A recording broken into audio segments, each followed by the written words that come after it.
I Srbiji i Hrvatskoj je ponestalo daha za ratovanje. Tuđman je morao čak da mobiliše dječake od 16 godina, a srpski rezervisti su skloni dezerterstvu nego li ratu. Ovo je Centar za mirovnu akciju u Beogradu shvatio kao šansu da mirovni pokret u Srbiji omasovi. Die Friedensinitiative in Serbien bekommt immer mehr am Boden. Mehr darüber im folgenden Beitrag. U jugoslovenskom kafkijanskom pozorištu je konačno zavladao mir. Izgleda da je hladnoća ovih dana bitno uticala na ohlađenje usijanih balkanskih glava, ali nijedna politika također nije više u stanju da proizvede dovoljno ubjedljive ideale za koje bi umirali lakovjerni Srbi i Hrvati, protagonisti ovog sramnog rata. Nadu i ratne ciljeve sa obe strane odbranit će ili će sahraniti 10.000 pripadnika plavih šljemova. Novi vjetar koji je od prihvatanja mirovnog plana Ujedinjenih nacija počeo da duva u Srbiji, građani su shvatili kao pobjedu inicijative za mirno rješenje balkanskog spora. Rat u Hrvatskoj je iznenada prestao kao što je započeo, jer izgleda ovdje se više nikome ne ratuje. Hrvatska i Franjo Tuđman sa nestrpljenjem očekuju dolazak plavih šljemova, jer očigledno pomoć Njemačke i Austrije ne bi bila dovoljna do konačne pobjede. Srbija je također stala odmjeravajući svoje nesigurne pozicije, jer se Jugoslovenska narodna armija, koju tresu procesi raspadanja, pokazala kao nesiguran partner na duže vrijeme. I jedni i drugi se nalaze pred ekonomskim kolapsom. Poboljšanje standarda ratom iscrpljene i privrede i naroda je moguće samo demilitarizacijom Balkana, što je glavni cilj Centra za antiratnu akciju, koji za svoje djelovanje očekuje smanjenje otpora države i manju blokadu beogradskih medija. Izvjesno vrijeme su ovaj centar, ali i ovo odjeljenje u Studentskom kulturnom centru označavani kao neko ko podriva snagu Srbije, te kao takvi nemaju mjesta na televiziji ili u novinama.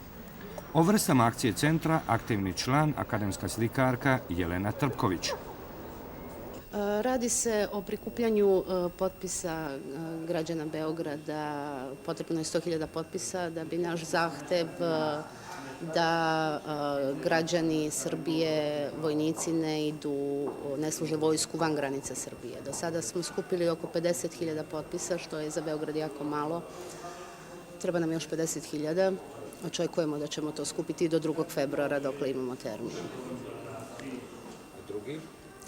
Drugi je skupljanje potpisa za civilni pokret otpora, koji se zalaže da ljudi koji se osjećaju, koji se nisu opredelili, ni kao Srbi i Hrvati, koji su ili iz mešovitih brakova, koji su neopredeljeni, koji osjećaju Jugoslaviju kao svoju teritoriju, da mogu na teritoriji cele Jugoslavije da se slobodno kreću i da imaju propusnice za kretanje na tlu cele Jugoslavije.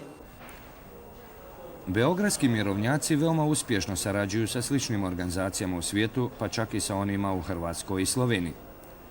Neovisno od Centra za antiratnu akciju, mnogi građani pronalaze razne načine za pobunu protiv rata koji ne žele i koji im je nametnut.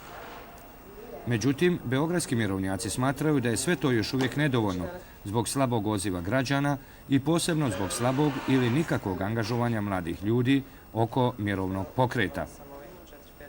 Mislim da se radi o jednoj indolenciji, da ljudi ne shvataju u stvari da je rat u pitanju i da je ovo neko predratno stanje i da... Ne znam, volila bi ja isto pitan zašto.